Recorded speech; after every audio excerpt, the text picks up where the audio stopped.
사랑하는 여러분, 여러분을 시험하려고 시련의 불길이 여러분 가운데 일더라도 무슨 이상한 일이나 생긴 것처럼 놀라지 마십시오. 네.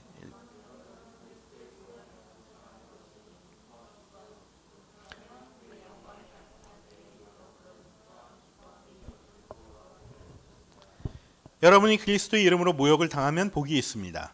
영광의 영, 곧 하나님의 영이 여러분 위에 머물러 계시기 때문입니다.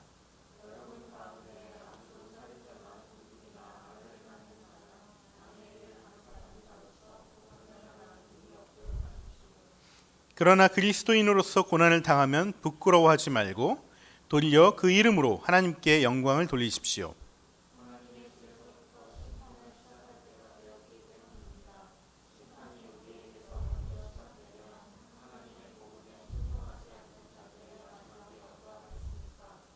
의인도 겨우 구원을 받으면 경건하지 않는 자와 죄인은 어떻게 되겠습니까? 같이 읽겠습니다. 그러므로 하나님의 뜻을 따라 고난을 받는 사람은 선한 일을 하면서 자기의 영혼을 신실하신 조물주께 맡기십시오. 아멘. 네, 베드로전서 이제 두 번째 시간입니다.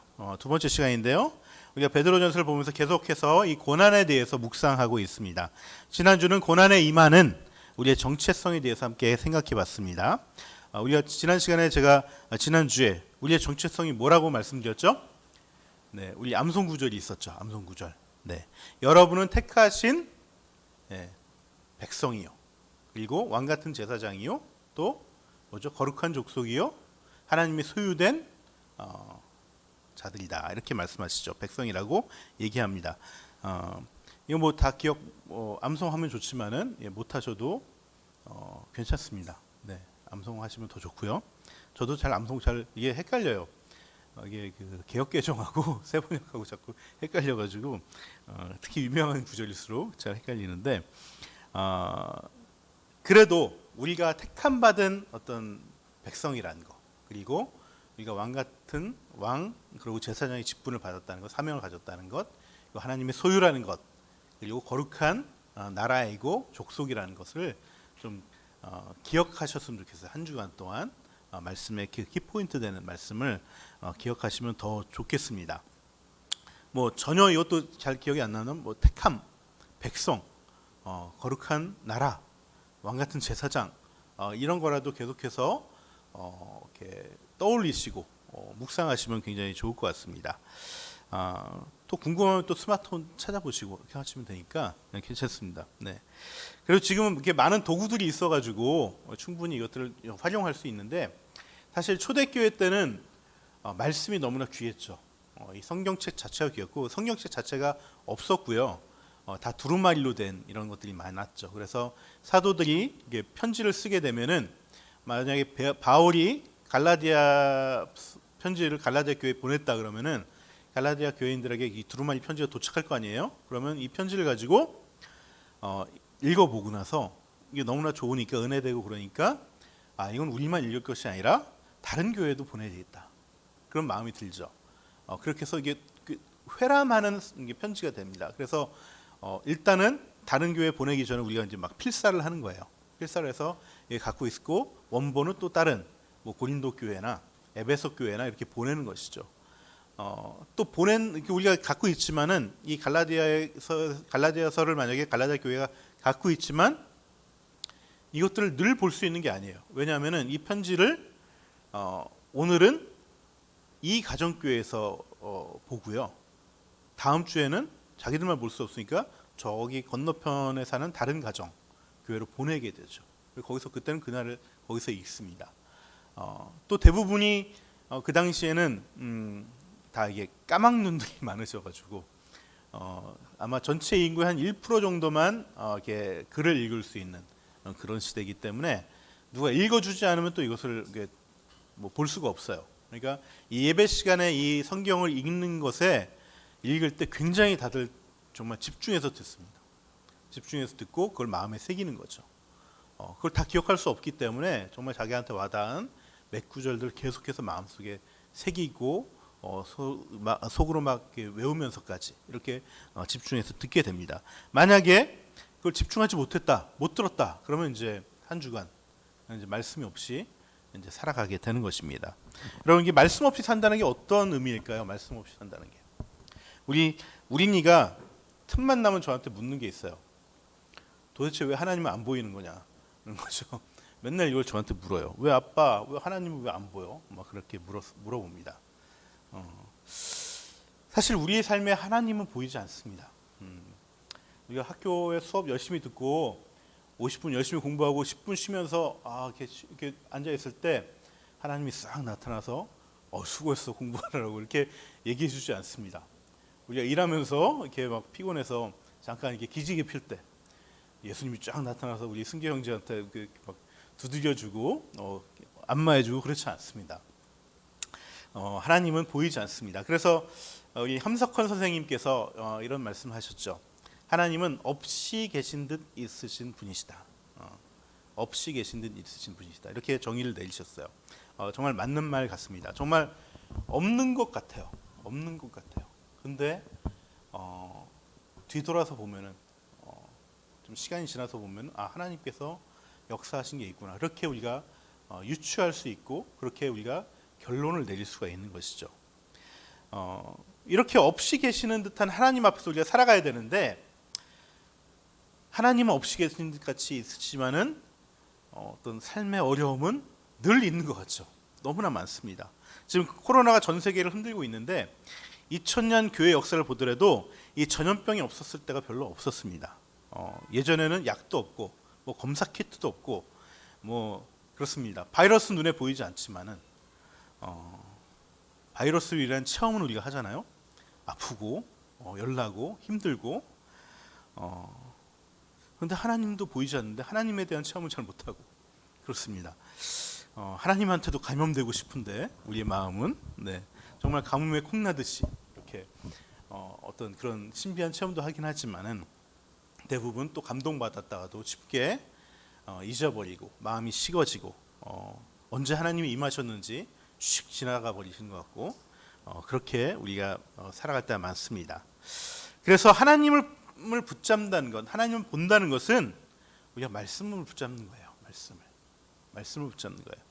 정말 핵심 단어라도 자꾸 생각하고 자꾸 떠올리고 묵상하고 이것이 보이지 않는 하나님을 내가 마음속에 붙잡는 그런 것입니다. 마치 갓난아기가 정말 말을 못해도 정말 엄마 아빠를 찾으면 모든 것이 다 엄마 아빠가 도와주고 힘주시는 것처럼 이 핵심적인 단어만이라도 우리가 암송하고 우리가 자꾸 되뇌이는 것, 이것이 굉장히 좋습니다. 그럴 때 내가 내 삶에서 삶에 묻히지 않고요, 어떤 삶이란 파도에 빠지지 않고 내가 내 삶의 주체가 돼서 하나님과 동행하면서 살 수 있게 됩니다. 우리 베드로전서의 주제가 고난인데 우리가 고난을 사실은 싫어하고 두려워하는 이유가 그 고난이라는 그 파도가 몰려오면은 나를 잃어버릴 때가 많이 있어요. 나를 잃어버릴 때가 일치고 저일치다 보면 정신없이 그냥 삶이 흘러가 버리고 내가 지금 왜 이러고 있나 이런 생각이 올라오고 무기력한 마음도 올라오고 화도 올라올 때가 있습니다. 그래서 나의 정체성을 잃지 않는 것이 굉장히 중요하다고 제가 지난주에 말씀드렸는데요. 내가 하나님의 자녀로서 거룩하고 존엄하고 하나님의 소유이고 맡은 바 어떤 왕과 제사장의 직분과 사명이 있다는 것, 이것을 놓치지 않고 붙잡고 나가는 것이 정말 중요합니다. 그것이 삶의 파도에서 떠밀려가지 않는 방법입니다.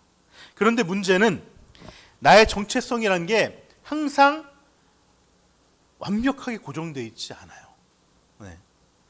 우리가 신자로서 믿는 사람으로서 기본적인 뿌리는 흔들림이 없습니다. 내가 하나님의 소유이고 내가 왕같은 제사장이고 거룩한 나라이고 그의 택함 받은 백성이라는 것은 우리가 흔들리지 않습니다. 하지만 그 정체성만 가지고는 우리가 삶을 헤쳐나가기가 쉽지가 않습니다. 왜냐하면 나의 정체성은 계속해서 변해가기 때문에 그래요. 이 변한다는 것을 변질이 아니에요.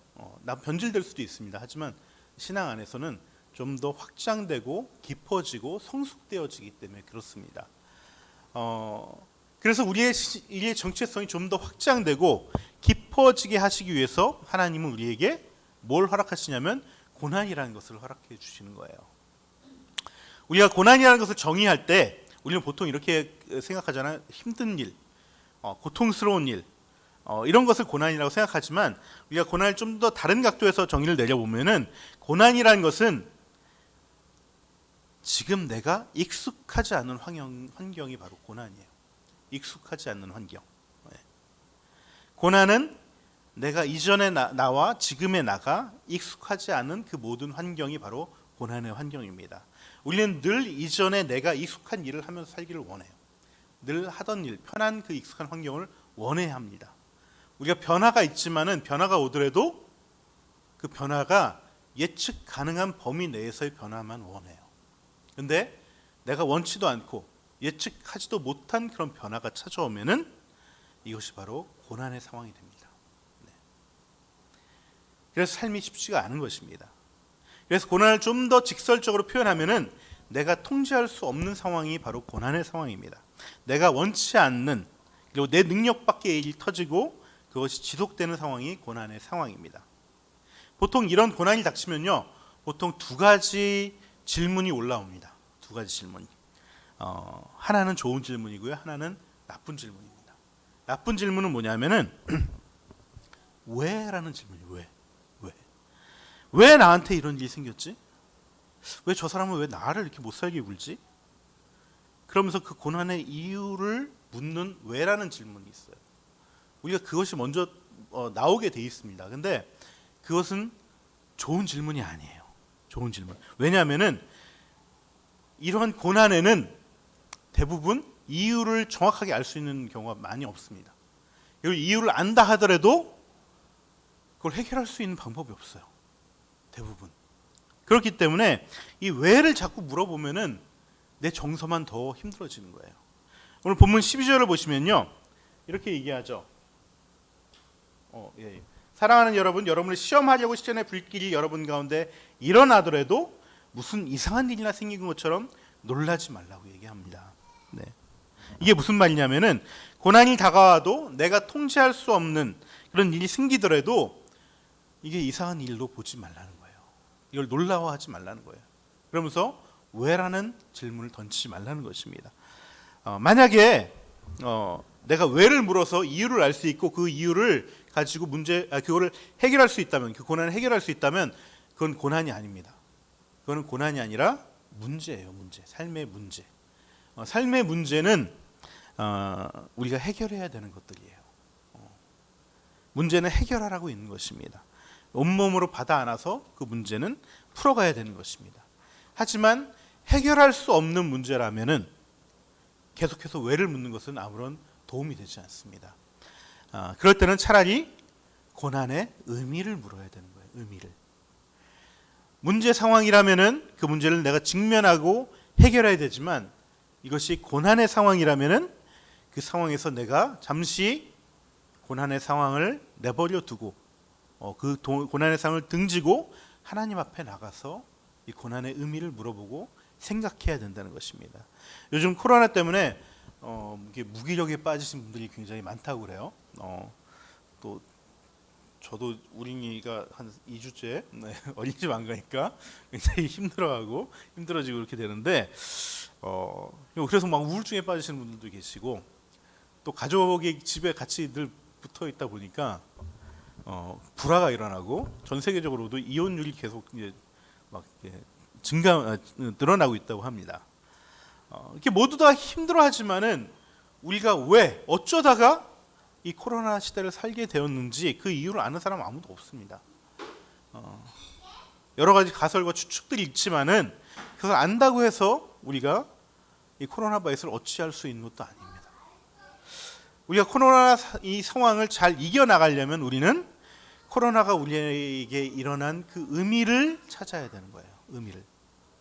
지난주에 저 죽음의 수용소라는 책을 쓰신 빅터 프랭클에 대해서 잠깐 말씀드렸는데 이 빅터 프랭클이 이 수용소에 있을 때는 내가 내 생명인데도 내 생명이 내가 컨트롤할 수 없는 거죠. 다른 어떤 독일 군들에 의해서 내가 언제 죽임당할지 모르는 그런 상황이에요. 내가 이 상황을 컨트롤할 수가 없습니다.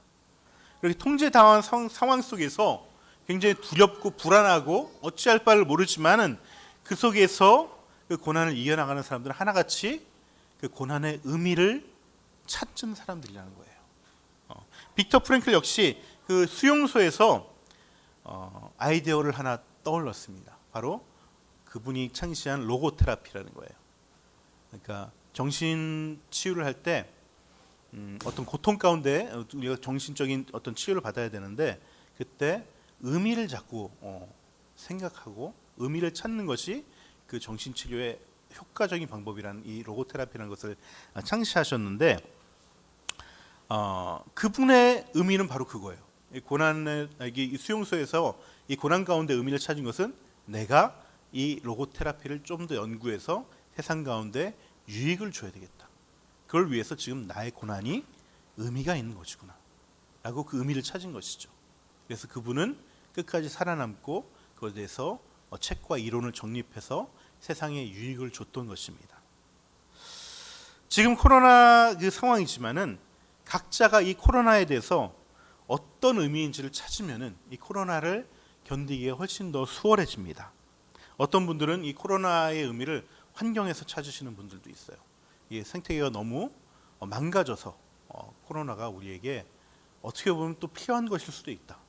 물론 원치는 않은 거지만은 이 방법을 원치는 않지만은 이걸로 인해서 정말 이 날씨가 선선해진 거죠. 네, 정말 더움이 많이 없어지고 공기도 이 뭐죠? 옛날 같이 그 황사가 아니라 황사 맞죠? 예, 황사가 없어지고 그런 면에서는 굉장히 좋은 면들이 있죠.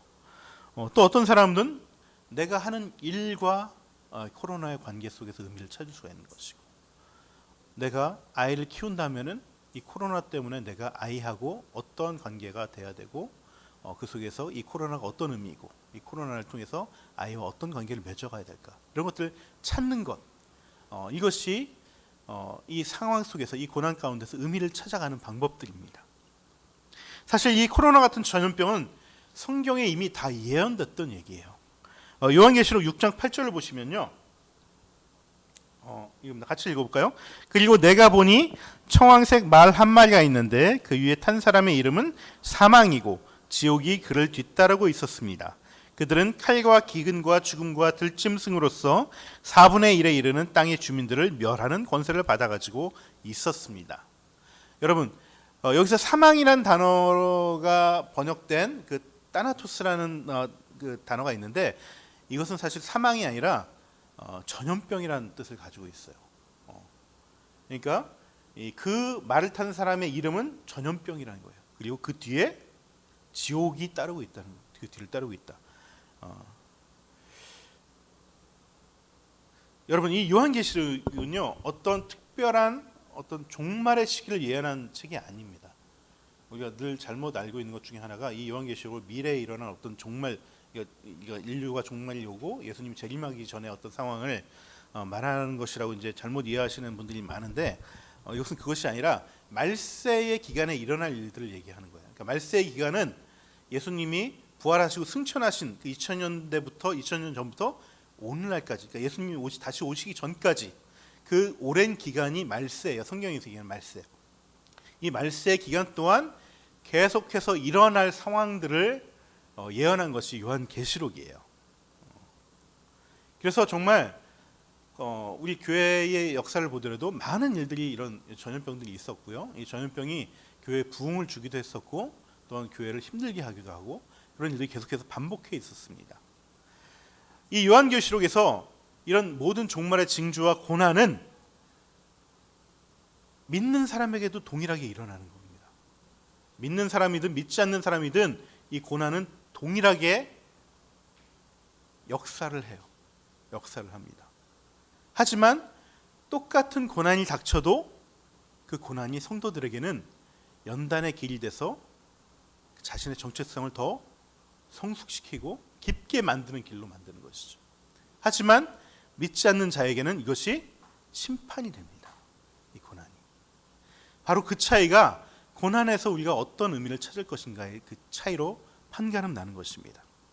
그 고난을 하나님의 뜻으로 알고 그 고난에서 의미를 찾은 사람들은 그 고난이 오히려 연단이 돼서 자기 정체성을 찾는 길이 되는 것이고, 자기의 사명을 찾는 길이 되는 것이고, 성장과 성숙을 이루게 길이 되는 것입니다. 하지만 그렇지 않는 사람들은 자꾸 왜만 물으면서 더 절망하고 자기 파괴의 길로 가게 되는 것이죠. 그것이 바로 고난의 의미입니다. 그렇다면은 이 고난에는 분명히 의미가 있는 것인데 의미를 찾아야 되는데 그리스도인에게 이 고난의 의미는 무엇일까? 고난의 의미는 무엇일까? 그것은 바로 우리가 그리스도와 예수님과 하나가 되게 하는 길이에요. 하나가 되게 하는 길. 그리스도와 연합하기 위해서 필요한 것이 이 고난이라는 것입니다. 13절 같이 읽어볼까요? 13절. 네. 그만큼 여러분은 그리스도의 고난에 동참하는 것이니 기뻐하십시오. 그러면 그의 영광이 나타날 때 여러분은 또한 기뻐 뛰며 즐거워하게 될 것입니다. 12절에 시련의 불길이라고 얘기 나오는데 개역개정은 불시험이라고 합니다. 불시험을 통과할 때 그만큼 정말 엄청난 시련을 이렇게 통과할 때 그때 그리스도인이 겪는 이 고난들은 그냥 고난의 시련이 아니라 그리스도의 고난에 참여하고 동참하는 그러한 놀라운 의미가 있는 고난이라는 것이에요.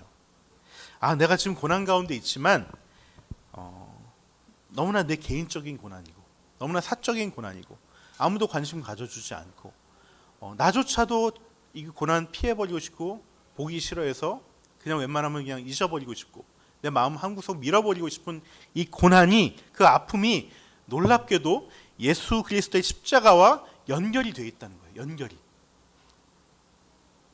왜냐하면은 우리가 그리스도의 이름으로 고난을 당하고 있기 때문에 그렇습니다. 이 말을 들으면은 이런 의문이 아마 생길 거예요. 뭐냐면은 저는 예수님 이름으로 뭐 선교나 전도하는 것도 아니고 제가 당하는 고난이 예수 그리스도의 이름으로 당하는 고난이 맞을까라는 의문이 생기죠. 그런 것만 예수 그리스도의 이름으로 받는 고난이 아닐까? 주의 일을 하면서 받는 고난들. 그렇지 않습니다. 예수 그리스도의 이름으로 모욕을 당하면 복이 있다고 14절에 얘기하는데 예수 그리스도의 이름으로라는 말은 성경에서 이름이라는 것은 그 존재를 나타내는 것이고 그 존재가 감당할 어떤 사역과 정체성을 얘기하는 거예요. 그러니까 예수 그리스도란 이름으로 우리가 고난을 받는다는 것은 그분 안에서 그분이 당하는 그 고난과 비슷한 고난을 얘기하는 것입니다. 여러분 예수님이 십자가에서 고난을 당하셨는데 이 예수님이 당하신 이 고난은 예수님이 개인적으로 받은 고난이 아닙니다. 어떤 특정한 사람들로 인해서 고난을 받은 것이 아닙니다. 바로 모든 인류의 죄악과 어떤 사회 구조적인 악 때문에 고난을 당한 것이에요. 우리가 당하는 고난 가운데 알 수 없는 고난들도 사실 이런 것이에요.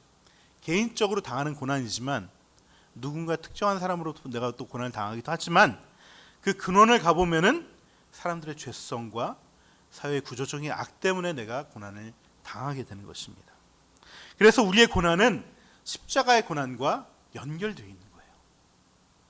나는 개인적으로 받지만은 그 근원은 마찬가지로 십자가에서 예수님이 당하신 그 고난과 동일한 연장선상에 있는 고난이라는 것입니다. 여러분 그렇다고 모든 사람의 고난이 다 십자가의 고난과 연결되어 있지 않습니다. 십자가의 의미를 알고 그 십자가의 은혜를 경험한 사람만이 그 그리스도의 고난과 연결시킬 수 있어요. 그래서 우리가 예수님을 알고 예수님을 믿고 그 은혜를 입었다는 것이 엄청난 축복입니다. 똑같은 알 수 없는 고난을 받아도 예수를 모르는 사람은 자기의 고난에서 십자가의 고난을 볼 수가 없습니다. 자기의 고난은 그냥 개인적인 고난으로만 여기죠. 알 수 없는 고난으로만 여깁니다. 하지만 예수님의 십자가의 의미를 아는 사람은 자신의 고난이 십자가의 고난과 같은 의미라는 것, 그것을 알게 되고 그것으로 우리는 그 그리스도의 십자가의 고난에 함께 동참할 수 있는 것입니다. 여러분 내 악과 내 죄로 인한 고난이 아니라면은 우리의 고난은 그리스도의 고난과 동참하는 것입니다. 그래서 그리스도의 고난에 동참하면 반드시 뭐가 따를까요? 그리스도와 마찬가지로 부활의 영광에 동참하게 되는 것입니다. 하지만 나의 죄악과 나의 잘못으로 인한 어떤 고통이라면 고난이라면 그것은 아까 얘기한 대로 고난이 아니라 문제입니다. 내가 해결해야 될 문제인 것이죠. 그것들은 해결해 나가면 됩니다. 그것이 아니라면은 그리스도의 십자가를 주님과 함께 지는 고난에 참여하는 고난이 되는 것이죠. 여러분 우리가 고난이 그리스도의 십자가에 동참하는 거라면은 그 고난은 우리로 하여금 예수님을 더 깊게 알게 만드는 고난입니다. 더 연합하게 만드는 계기가 되는 것입니다. 한마디로 예수님의 마음과 더 하나가 되는 길이 되는 것이에요. 반대로 예수님의 고난에 동참하지 않으려는 사람은 예수님의 마음을 알 수가 없습니다. 예수님이 골고다 언덕으로 십자가 지고 가셨을 때 마침 그 옆에 구레네 시몬이라는 사람이 길을 가고 있었었죠. 그러다가 억지로 예수님과 함께 그 십자가를 같이 졌습니다. 당시의 십자가는 굉장히 저주받은 일이었어요. 생각하기도 싫은 일. 그러니까 구레네 시몬의 입장에서는 진짜 오늘 재수 정말 더럽게 없네 이렇게 생각했던 일인 것이죠. 이게 불똥이 튄 거예요. 왜 내가 이런 것을 해야 되지? 하면서 불평과 불만 가운데 그것을 졌습니다. 얼마나 기분이 나빴겠어요. 네. 근데 구레네 시몬은 이렇게 잠시라도 예수님의 십자가를 함께 졌다는 이유로 나중에 예수님을 알게 되고 예수님을 만나게 되고 예수님을 믿게 됐습니다. 그리고 초대교회에서 귀하게 쓰임받는 사역자가 됐던 것이죠. 여러분, 예수님의 십자가에 동참하는 것이 정말 의미가 있는 것은 십자가를 통해 예수님의 마음을 알게 되고 예수님과 하나가 돼서 생명을 살리는 귀한 일에 내가 쓰여지기 때문에 그렇습니다. 제가 아는 권사님이 한 분 계십니다. 제가 예전에 한번 말씀드렸던 것 같은데 이 권사님에게는 두 아들이 있었어요. 첫째 아들은 아주 공부도 잘하고 신체도 건강하고 모범생이었고 그렇습니다. 동생이 있었는데 동생은 약간 이렇게 정신 박약이 있었어요. 네. 늘 이 권사님의 그 근심은 내가 죽었을 때 이 둘째 아들을 어떻게 할까가 근심이었어요. 그래서 늘 형한테 내가 없더라도 너가 이 아이를 정말 잘 돌봐야 된다.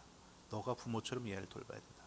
이렇게 늘 가르치고 그 말씀대로 이 첫째는 굉장히 잘 컸습니다. 컸는데 이 첫째가 군대 갔다 와서 이제 취직을 했어요.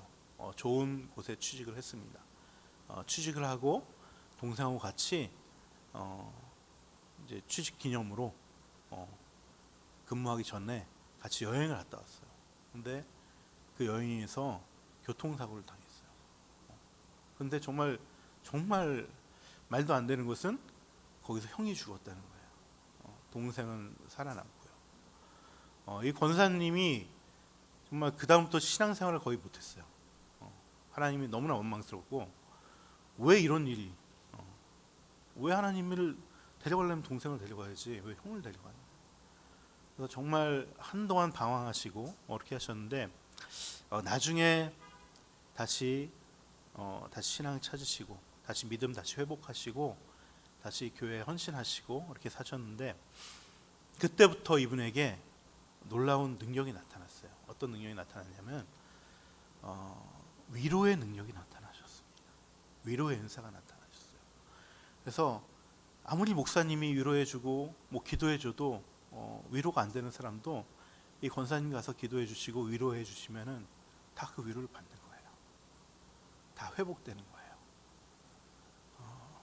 이것이 정말 고난이 주는 능력입니다. 그리고 고난을 당하게 하시는 하나님의 뜻입니다.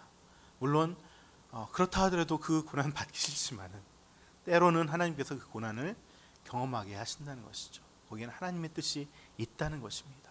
그 의미를 찾으신 권사님은 그 일로 하나님께 귀하게 쓰임받고 그렇게 또 은사대로 살아가고 계신 것이죠. 제 아내가 시아버지를 한 5년 동안 모셨습니다. 재작년에 저희 아버지 돌아가셨는데 굉장히 힘들어했습니다. 정말 눈물 콧물 맨날 흘리고 그걸로 저 때는 많이 싸우기도 했었고 제가 사실 결혼이 좀 늦게 결혼했는데 결혼 늦게 한 이유 가운데 하나도 이제 장애인인 아버지하고 같이 살았기 때문에 그런 이게 뭐 이렇게 그 선을 보더라도 잘 안 되더라고 결혼이. 그런데 제 아내가 어린 나이에 뭣도 모르고 시집 와가지고 제 아버지를 모셨는데 어느 날 제 아내가 했던 말 기억 남는 것 중에 하나가 어느 날 정말 힘들어서 막 주님께 기도를 했는데 주님이 이런 말씀을 주시더래요. 정상인은 장애인을 이해할 수 없다고. 마찬가지로 장애인도 정상인 이해할 수 없다고. 그리고 부자도 가난한 사람 이해할 수 없고 가난한 사람도 부자를 이해할 수 없다고 그런 말씀을 주셨다는 거야. 그 얘기를 저한테 하시면서 이 어떤 아버지를 모시면서 내가 이해할 수 있는 폭을 넓히게 했었다. 사람에 대한 그런 고백을 제가 하는 것을 들었습니다. 여러분, 우리가 고난을 겪지 않으면요 십자가의 고난에 동참할 수 없습니다. 십자가의 고난에 동참하지 못하면은 우리가 예수님의 마음을 알 수가 없습니다. 예수님의 마음을 모르면은 우리가 하나님의 뜻 가운데 우리의 삶을 드릴 수가 없어요. 하나님의 뜻은 우리가 고난 가운데 성장해서 예수님의 마음을 품고 다른 생명을 살리고 다른 생명을 일으켜주고 세워주는 일을 동참하기를 원하는 것이 하나님의 뜻입니다. 그것을 위해서 우리를 때로는 고난 가운데 넣으실 때가 있습니다. 그것이 우리가 고난의 유익이고 그리고 반드시 그 고난의 의미를 깨달은 사람 하나님께서 부활의 영광도 주신다는 것이죠. 우리가 이것을 잊으면 안 됩니다. 하나님은 신실하신 분입니다. 베드로 사도가 19절에서 하나님의 뜻을 따라 고난을 받은 사람은 신실하신 조물주께 자기 영혼을 맡기라라고 얘기하고 있습니다. 여러분, 분명히 하나님은 이 고난 가운데 부활의 영광을 보게 하십니다. 하나님은 믿음직한 분이시고 결코 거짓말을 하지 않으신 분입니다. 우리가 고난 가운데 성장한 만큼 우리는 그 부활의 영광이 더욱더 커집니다. 어제 우리가 민지하고 토요일날 저녁에 행복 얘기를 잠깐 하는데 어제가 그거였어. 열등감에 대한 걸 얘기했었어요. 근데 민지가 뭐 이런 여러 가지 상황들을 보면서 민경이는 그것들을 이제 잘 어느 정도 받아들이고 그랬는데 민지는 그 속에서 다른 걸 얘기를 하더라고요. 뭐냐면은 이런 가정 환경에서 자란 아이들, 이렇게 힘든 아이들이 있으면 자기가 도와주고 싶다고 그렇게 얘기를 하더라고요. 그래서 야, 그게 바로 정말 생명을 살리는 길이고 생명을 세우는 길인데 그것처럼 정말 보람된 일이 없는데 바로 그 일을 하겠다고 얘기를 하는 것이죠. 그래서 제가 속으로 참 이 청소년 목장에 정말 목자로 세워졌으면 좋겠다 이런 생각도 하기도 했는데요. 이런 것들을 겪을 때 우리가 그것들을 잘 감당할 수가 있어요. 잘 감당할 수 있어요. 우리가 이 고난을 요즘 이 삶이 점점 좀 윤택해지고 우리 삶이 편리해졌기 때문에 웬만하면 고난은 다 안 하려고 그러고 다 맡기려고 그러고 위탁하려고 그러고 그러면서 내가 힘든 거 안 하려고 그러고 그런 거 있지만은 그게 꼭 좋은 것만은 아니더라고요. 네. 그 속에서 자기 성장이 많이 없을 때가 많이 있습니다. 우리가 늘 겪어야 될 그것을 겪지 못하면은 정신적으로도 문제가 생긴다라고 많은 정신 분석 학자들이 얘기를 합니다. 우리가 얘기하는 그런 어떤 히스테리나 그런 것들은 다 고난을 내가 감내하지 않으려고 회피하기 때문에 생기는 그런 현상들이라고 얘기를 하죠. 여러분, 정말 하나님의 말씀을 그대로 믿으시고 어떤 상황이라도 그것은 나를 위한 것이고 하나님의 뜻을 나를 통해서 이루시기 위한 그러한 길이라는 것을 굳건히 붙잡으시고 그 고난들을 의미를 찾고 하나님과 함께 동행하셨으면 좋겠습니다. 신실하신 하나님께서는 반드시 우리의 고난에 복으로 응답하십니다. 우리 신앙생활 하는 데 있어서 반드시 계산해야 될 게 있습니다. 계산은 누구랑 하는 거냐면은 하나님과 하는 겁니다. 사람은 우리와 계산하지 않습니다.